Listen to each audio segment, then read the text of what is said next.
Շնորհակալություն, հարցս ուղղում եմ վարչապետին եւ կուզեմ, որպեսզի այն դառնա մեր նախորդ հարց ու պատասխանի շարունակություն։ Կարճ հիշեցում ժամանակի սղության պատճառով ես անցյալ անգամ հարցրեցի Սերժ Սարգսյանը իր հայտնի հարցազրույցում մեղադրանքներ հնչեցրեց, որ դուք իրարամերժ հայտարարություններով, ձևակերպումներով եւ դիրքորոշումներով տապալել եք Լեռնային Ղարաբաղի հակամարտության շուրջ ընթացող բանակցային գործընթացը, որին դուք պատասխանեցիք, որ մոտավորապես եմ ասում, եթե պատասխանով հստակեցում լրացուցիչ կմտցնեք լավ, որ հակառակն է տեղի ունեցել, մեղադրանք հնչեցրեցիք, որ նախկին իշխանությունները բանակցային գործընթացում հիմք ընդունելով մադրիդյան սկզբունքները, կամ ավելի ստույգ ասած, շրջանների 7 շրջանի զիջումը հանուն Ղարաբաղի Արցախի հանրապետության կարգավիճակի հստակեցման հանրաքվեով, որին պիտի մասնակցեին, ինչպես ասացիք, բնակիչները, ինչպես ասվել էր, որտեղ որ Ադրբեջանի բնակչությունը, բնակչության մաս կազմող հատվածը կարող էր գերակա լինել դրանից բխող հետևանքներով հանդերձ, ինձ անկեղծ ասած տարօրինակ թվաց մամուլում ինչ որ ձևակերպումներ, որ ես այդ հարցադրումով օգնեցի ձեզ, որպեսզի դուք պատասխանեք նախկին իշխանությանը, քանի որ 7 տարի այս դահլիճում օգնել եմ, որ ժողովուրդը տեսնի նախկին իշխանության բաց թողումները, 3 տարի էլ օգնում եմ, որ ձեր բաց թողումները տեսնի ժողովուրդը, հիմա էլ եմ ուզում օգնեմ, որ պատասխանեք նախկիններին, բայց հասկանալու համար որտեղ եք ուզում մոլորեցնեք ժողովրդին։ Շնորհակալ եմ ուշադրության համար։ Վարչապետի պաշտոնակատար Նիկոլ Փաշինյանը կպատասխանի ձեր հարցին։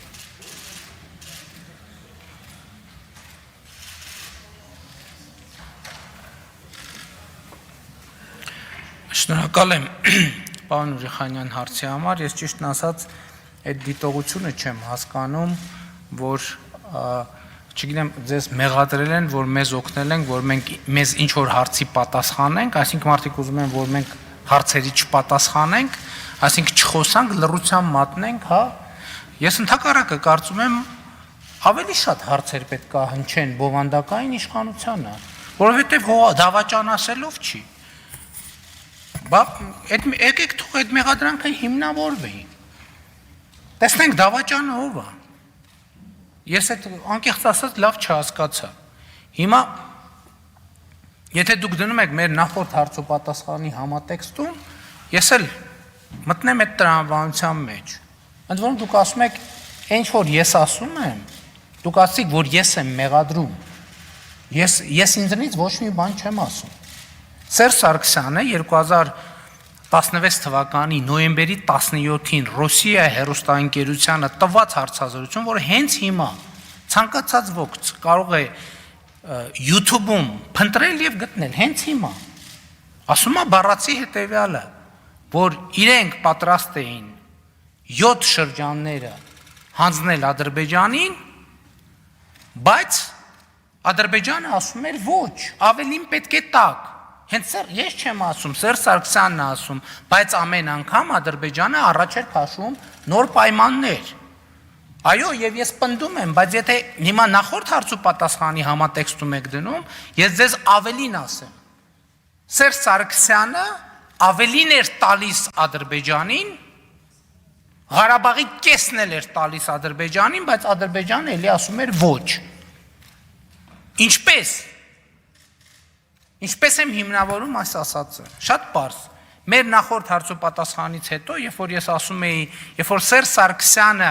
օգտագործում է բնակիչ եզրույթը, արդյոք կարող են եզրակացնել, որ նաև լղիմի ադրբեջանցի բնակիչները պիտի մասնակցեին այդ ենթադրվող հանրաքվեին։ Ինձ զարմացրեց, որ հանրապետականներ էլի արձագանքեցին, ասցին դե խորհրդային միության ժամանակ եղած չափով պիտի մասնակցեին ադրբեջանցիները, այսինքն ֆիքսեցինք սա, բայց այստեղից երկու սկզբունքային հարց կա։ Առաջինը, խորհրդային միության տարիներին, եթե հավատանք մարդահամարին, Լեռնային Ղարաբաղի ինքնավար մարզում բնակվել է 40,000 ադրբեջանցի։ Հիմա երբ որ այդ 40,000 ադրբեջանցին Սերժ Սարգսյանի եւ Հանրապետականի հիշատակած հանրաքվեի բերումով ստանում են Լեռնային Ղարաբաղի բնակչի կարգավիճակ, ես հարց եմ տալիս, ասում եմ, այդ բնակիչը որտեղ պետքա բնակվեր։ Եվ մեր նախորդ հարցին հարց ու պատասխանի ժամանակ ասում է, այդ որ ես ասում եմ Շուշիի հարց միշտ եղել է, իրանք ասում են չէ, չի եղել, ես ձեզ ցույց եմ տալիս, որ միշտ եղել է։ Այդ Լեռնային Ղարաբաղի ադրբեջանցի բնակիչները, երբ որ իրանք ասում են, հիմա էլի իրանք ես ինչ ասում եմ, հղվելու եմ միայն իրենց ասածների վրա, որ չստացվի, որ ես ինչ որ բանակցային նյուանսների գաղտնիքներ եմ բացում։ Այդ 40,000 ադրբեջանցին որտեղ էր բնակվելու։ Կարող ենք արդյոք ասել, որ բնակվելու են, եթե իրենք Լեռնային Ղարաբաղի բնակիչ են համարվում, նախկինում Լեռնային Ղարաբաղի բնակիչ լինելու բերումով, հետևաբար, երբ որ նրանք վերագտնում են այդ կարգավիճակը, կարող ենք ենթադրել, որ նրանք բնակվելու են այն նույն տեղերում, ինչ տեղերում բնակվել են նախկինում։ Հարց 1, երկրորդը, այդ 40,000 ենթադրենք ադրբեջանցին մասնակցեց հանրաքվեին, եթե նույնիսկ Սերժ Սարգսյանի առաջարկած տրամաբանությամբ։ Ենթադրենք 40,000 ադրբեջանցի մասնակցեց հանրաքվեին, 130,000 հայ։ 130,000 հայը ինքնորոշվեց։ Այդ 40,000 ադրբեջանցին կարա ասի, գիտեք ինչ, ես էլ ունեմ ինքնորոշման իրավունք ուրեմն։ Ես էլ իմ հատվածում եմ ինքնորոշվում։ Կարա ասի։ Երկրորդը, իսկ ինչպես է որոշվելու հանրաքվեի արդյունքը, որովհետև հանրաքվեն պետքա արձանագրվի, որ պետքա մասնակցի առնվազն այսքան մարդ, կողմ պետքա քվեարկի առնվազն այսքան մարդ եւ այլն, այդպիսի հարցեր որոշված եղել են արդյոք։ Ոչ, դա բաց է մնացել։ Հաջորդ ավելի սկզբունքային հարցը, որ ես ասում եմ, արդյոք այն թղթում, որ իրենք պատրաստվում են իրենց ասելով ստորագրել, արդյոք ձևակերպված էր, թե որտեղ է լինելու հանրաքվեն, որտեղ տեղը հանրաքվեի, ոչ։ Եվ Ադրբեջանի մեկնաբանությունն այն է, որ այդ հանրաքվեն պետքա տեղի ունենար ամբողջ Ադրբեջանի տարածքում։ Հաջորդ հարցը, արդյոք այդ բանակցած իրենց փաստաթղթում հստակ գրված էր, թե ով է ձևակերպելու ի վերջո հանրաքվեի դրվող հարցը։ Ոչ։ Բայց եթե նույնիսկ այս ամենը ընդունենք, որպես այնպիսին ընդունելի, արձանագրենք մի բան, որ նույնիսկ այս տարբերակին Ադրբեջանը ասել է ոչ։ Նույնիսկ այս տարբերակին, որ իմ գնահատմամբ ոչ միայն ազատագրված տարածքներն էր Սերժ Սարգսյանը հրապարակային ասում, որ ես տալիս եմ, այլև Ղարաբաղի կեսը, էլի Ադրբեջանը ասել է ոչ։ Եվ այս ամբիոնից սրա մասին է ասել ինքը, որ Ադրբեջանի պահանջները, ակնկալիքները իրատեսական են եւ անընդունելի մեզ համար 2018 թվականի ապրիլի 17-ին, բայց ինչի մասին էր ասում։ Եվ ասում էր, որ այլևս չպետք է հույս ունենանք, որ Ադրբեջանը պատերազմով իր գործողությունները Ղարաբաղի հարցը լուծելու փորձեր չի անի։ Հիմա էլ մեզ մեղադրում են, ասում են դուք հրահրեցիք պատերազմը։ Այսինքն դուք ձեր նոր կետից սկսեցիք, բայց կետից պետքա սկսեինք, պետքա ասենք լավ Սերժ Սարգսյանը 7 շրջանը եւ Ղարաբաղի կեսը տալիս էր, դե մենք էլ մյուս կեսն ենք տալիս, որպեսզի պատերազմ չլինի։ Եվ էլի եմ ասում, այս պատմությունը 2008 թվին չի սկսել, այս պատմությունը 1998 թվին է սկսվել, երբ որ Ղարաբաղը դուրս է շպրտվել բանակցային գործընթացից եւ Հայաստանի բարձրագույն ղեկավարությունը կողմա քվեարկել Եվրոպայում անվտանգության խարտային, որտեղ հստակ նշվել է, ես նախորդ անգամ մեջ բերեցի, որտեղ հստակ նշվել է, որ ազգային փոքրամասնությունների իրավունքների պաշտպանությունը պետք է ամրապնդի տարածքային ամբողջականությունը երկրների եւ ինքնիշխանությունը գոյություն ունեցող պետությունների կազմում։ Դե հիմա ասում եք օգնել են, որ իրենք պետք է այս հարցերը տային։ Իրանք պիտի ինչի չեն տալիս այս հարցերը, որովհետև այս հարցերին պատասխանելուց հետո ասելու եմ դե եկեք, պարզենք ով է դավաճանը, դե եկեք պարզենք ով է կապիտուլյանտը, դե եկեք պարզենք ով է հողատուն։ Ես ասում եմ դուք եք, Ռոբերտ Քոչարյան, Սերժ Սարգսյան, դավաճան եք, կապիտուլյանտ եք, հողատու եք, մենք պայքարել ենք ձեր դավաճանության դեմ, բայց դուք պատերազմի օրերին էլ ձեր դավաճանությունը շարունակել եք, մենք պայքարել ենք ձեր հողատու լինելու դեմ, բայց դուք պատերազմի օրերին էլ ձեր հողատու էությամբ շարունակել եք ձեր գործունեությունը, մենք պայքարել ենք ձեր գրած կապիտուլյացիայի դեմ, բայց դուք ամեն ինչ արել եք հանուն կապիտուլյացիայի, մենակ են, որ ձեր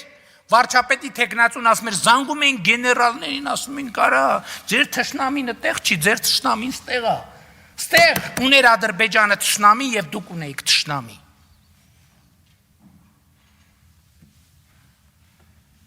Շնորհակալ եմ։ Արձագանք։ Մի շատ կարճ, շատ հստակ ճշտում։ Ընդ որում անցած անգամ էլ ասեցիք, այ որ հանգարց խոսեն, ինչ որ բաներ բացեն, մենք էլ կբացենք։ Կա ապացույց, որ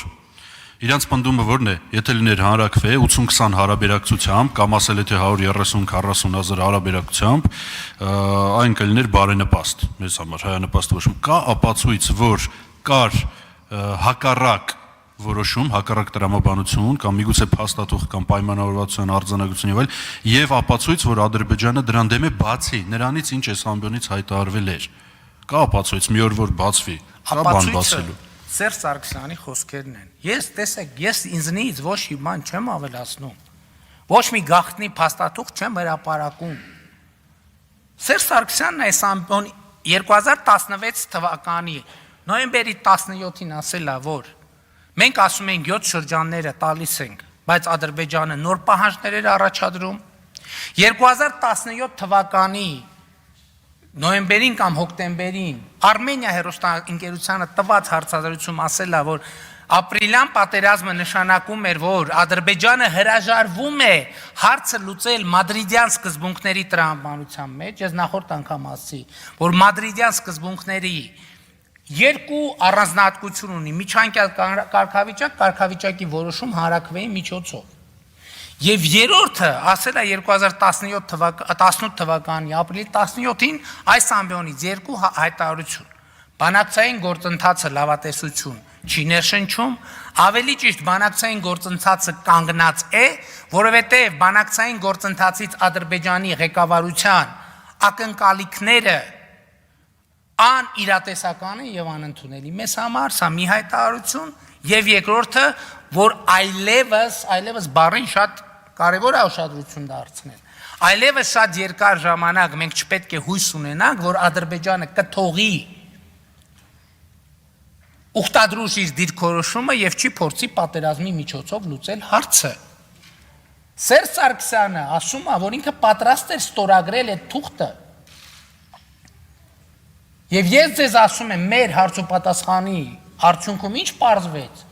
Պարզվեց, որ այդ թղթով ոչ միայն 7 շրջաններն էր հանձնվում, այլև Լեռնային Ղարաբաղի կեսը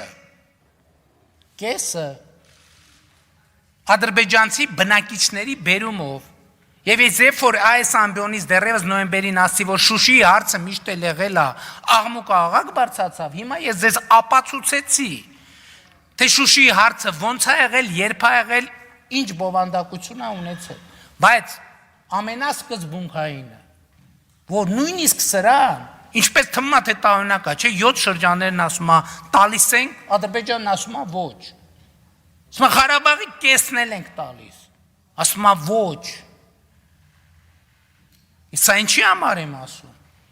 սա ասում եմ իր պատասխան եմ մեղադրանքների, որ ասում եմ, որ պատերազմից պետք է խուսափել։ Պատերազմից խուսափելու մենք պետք է ասենք